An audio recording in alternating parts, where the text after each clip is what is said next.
you to even forward after this really beautiful musical opening that we had.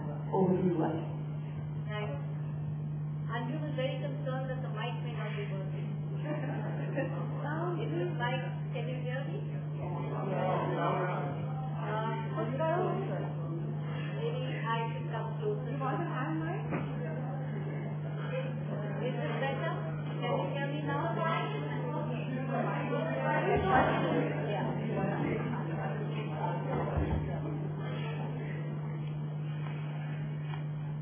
Okay, this is better. Yeah, I can feel the difference in it. I'd like to first begin by thanking Parvati Kumari for that very, very beautiful and moving rendition.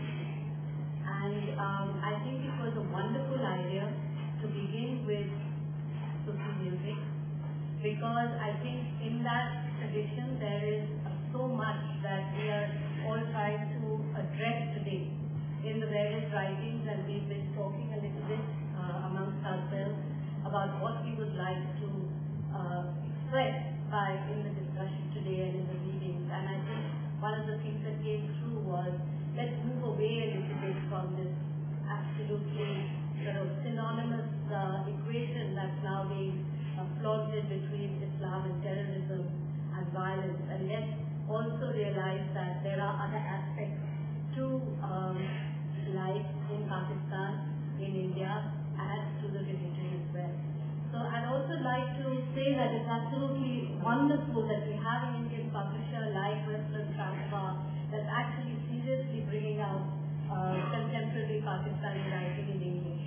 And the idea that I just heard that you were also planning to go into translation, that's absolutely wonderful. And it would be so great if this literature could reach beyond the English language and could actually be available to Indian readers in other languages as well. So I think I am feeling in a very celebratory mood, certainly, as we start this evening. And what I'd like to do is, maybe I'll switch to this one.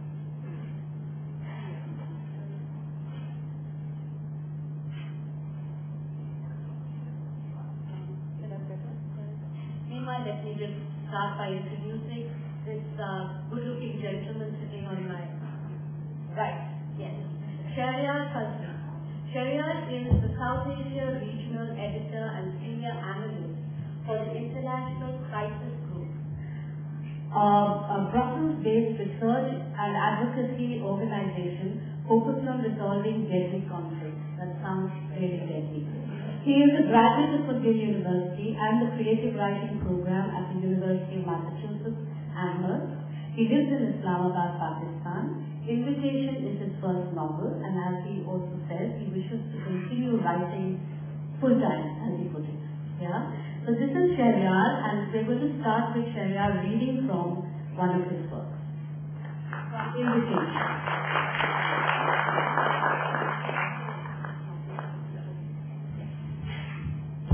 I'm not here tonight to resolve any deadly conflicts, but first of all, thank you all for coming, and it's just an honor to have one's first book first published in India, and so I'd like to thank the team at Westland for making that possible, and Apeejay and Oxford books for making this event possible. Just since I'm not starting from the very beginning of the novel, just brief context. The novel takes place in Karachi in 1970, around the time of Pakistan's first ever general election, and the protagonist has just returned to Karachi after a 19-year exile in Paris to settle a family property dispute over a family orchard.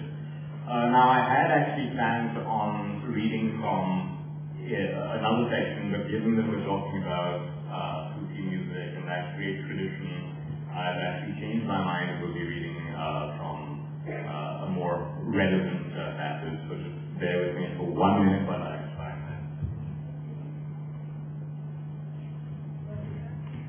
How's this? Is this? Yeah. That was better. What? This is better, okay. That is better. Okay.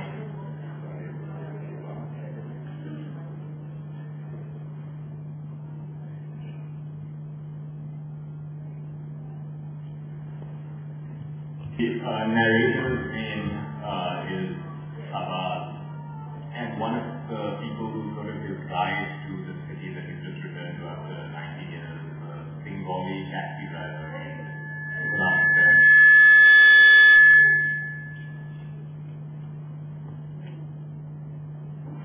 Ghulam Hussain waited for me at the doorway of an open-air quad at the other end of the field. The outer walls were muddy white stone.